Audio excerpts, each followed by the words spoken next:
Alright. I had a point, and I think I lost it among the memories. I have so much. Oh my god, I have so much in my mind, to the point where I do catch myself talking to myself out loud. I have a diary. I literally talk to myself in the car. I entertain myself in traffic. Or right before I sleep, my mind just goes into so many different scenarios.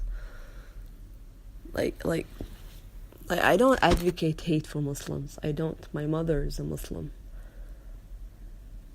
My sisters, my best friends, some of them are Muslims.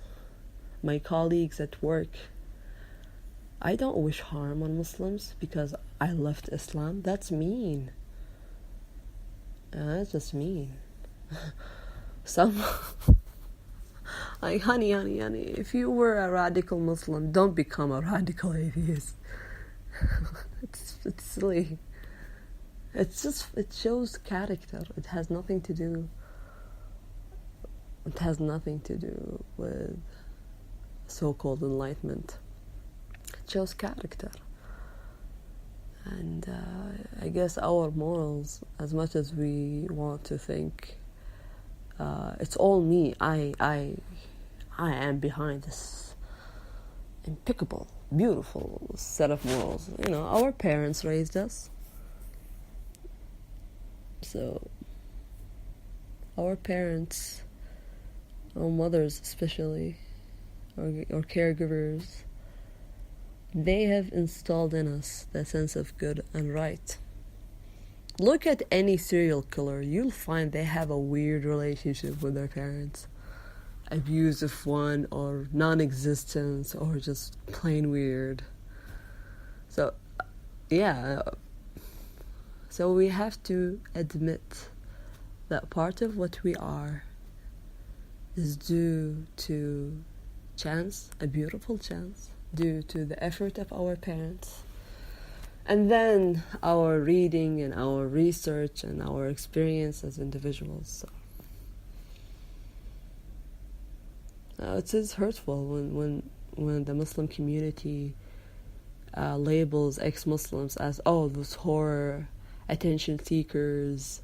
They, everything we do is bad. And look, when you think about it, they practically shaming the Western lifestyles. Like, oh, you only left Islam because you want to have sex, you want to drink alcohol and do, wear whatever you want to wear, like a whore, or like, they like that word. It's like, wait, you look down at someone who lives differently than you? Everything we do is sinful in their eyes. Taking off the hijab, eating pork, listening to music. Of course, I know, not all Muslims. I used to listen to music when I was a Muslim.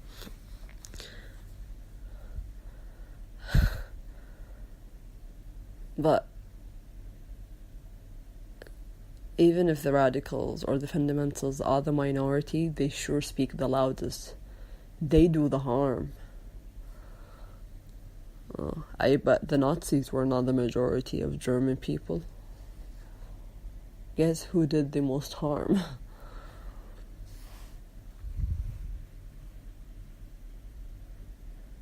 They don't know, read Islam. Honey, every interpretation of Islam is a valid one, even if it was evil. But I accept all interpretation of it because it is a religion. It is not science. Religion is closer to witchcraft and art than actual science. You look at a painting, 3 people have different interpretation for it. The difference is a painting will not tell you to kill people. But Muslims, a lot of them, I was one of them, the reformer, I called myself a lot of things, the Muslim liberal, the Muslim secular. I just filtered out the nasty things in the Quran. I said, okay, this is history. We don't need it. Quran's miracle is that it works like a mercury. It works like water. And the space and time you live in is the glass. And you pour in this mercury nature of the Quran into the glass, and whatever left out, you don't use it. You use what fits this life. This is how I used to defend the Quran. I was sneaky. I was so sneaky. That was my argument. That's my argument to how to filter out the bad things in the Quran. I was trying to reform it for years before I left it, because it's beyond repair. It is beyond repair. It is more complicated than I can analyze. I don't like to be one of those pretentious. The answer I don't know is an honest answer, and it's a decent one. I rather say I don't know than to pretend that I actually know what I'm talking about. But I know for sure, because history teaches, when you hit rock bottom, the only way you go is up. Did the Muslim civilization hit rock bottom yet with ISIS? ISIS, Haram Boko, Qaeda, some of the mujahideen from different sects around the world. I think we hit rock bottom. If the people's reaction when they see a Muslim, or when they hear Allahu Akbar, is to dodge, yeah, you've hit rock bottom. I was in France. I was trying to charge my phone in the lobby. You put like €2 in a box, and it should charge your phone for an hour. But anyway, I put my phone, and then when I step back, I hear Allahu Akbar. I'm not gonna lie, I was a little bit startled. I did not expect that in France. It was just a prayer alarm, but for a split second, I was like, huh? Okay. So that's not good.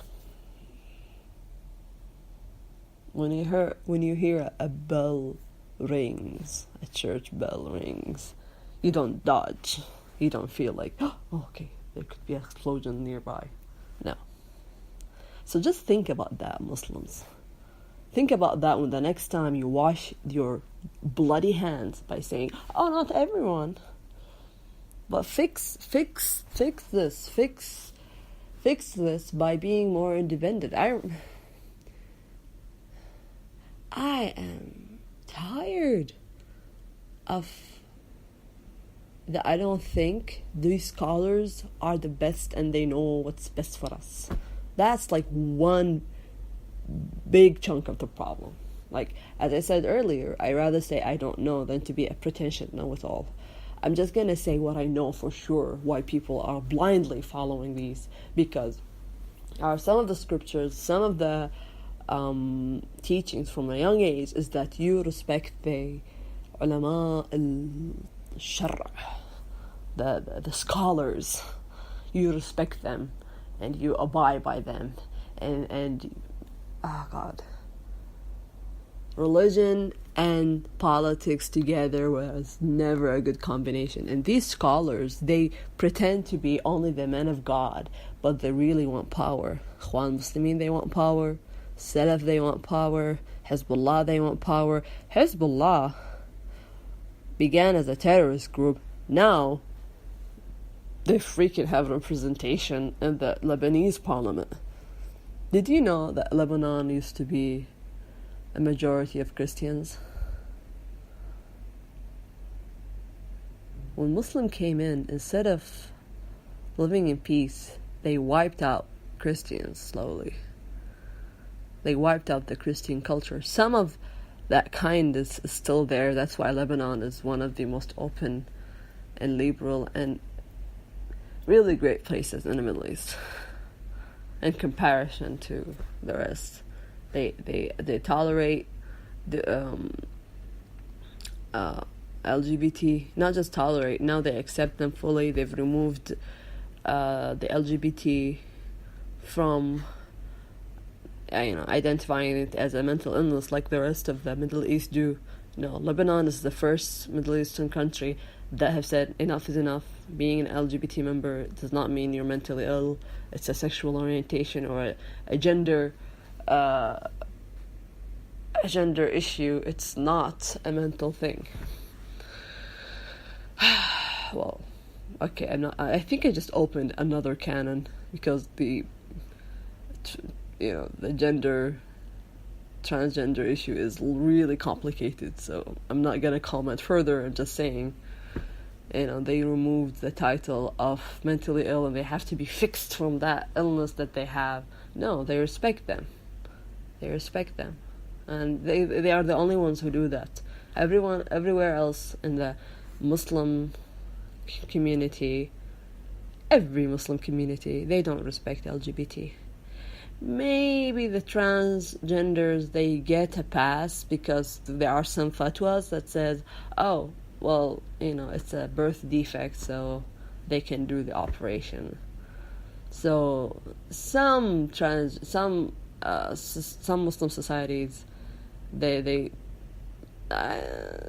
not so hard on the trans as the other lesbian, bisexual, and gay. But still, it's still a broken type of perspective. In Iran, they force gay people to undergo gender assignment operation because they think, oh, if you're gay, it means you're trans. Because you cannot love your same gender. So it is done by force. And if I just tell you what some of the Muslim transgenders have been doing. Some of the Muslim transgender, they stand with the society against the gays and lesbians and bisexuals. Like, oh, no, we have a birth defect, but we're not one of those. Those are sick people. Allah doesn't like gay stuff. I'm not gay, I'm just trans. They say that. I don't know if you can look it up. I don't think they're gonna speak of that opinion in English. They don't dare to. But I'm bilingual, and so when I read about the LGBT news in both Arabic and English, and if you can read Arabic, please go and search the transgender magazine, the Arabic one, and look at what they're saying. They literally bash other people from the the gay community or the LGBT community. LGB. They draw a distinction. They draw a distinction, and holy moly, I have switched from one topic to another topic. Yeah, next time I should write. Instead of just letting it all out like that. It's not a rant, it's just my ideas are clashing and I find connections between the furthest ideas possible. And I like my weird mind. I have long introductions to one point, but I feel like I have to put that introduction to guide people into that point. But what happens is that I lose the point because the introduction was so long. I was supposed to speak of my earliest memories of questioning my reality, but oh well, I think we have enough for one day.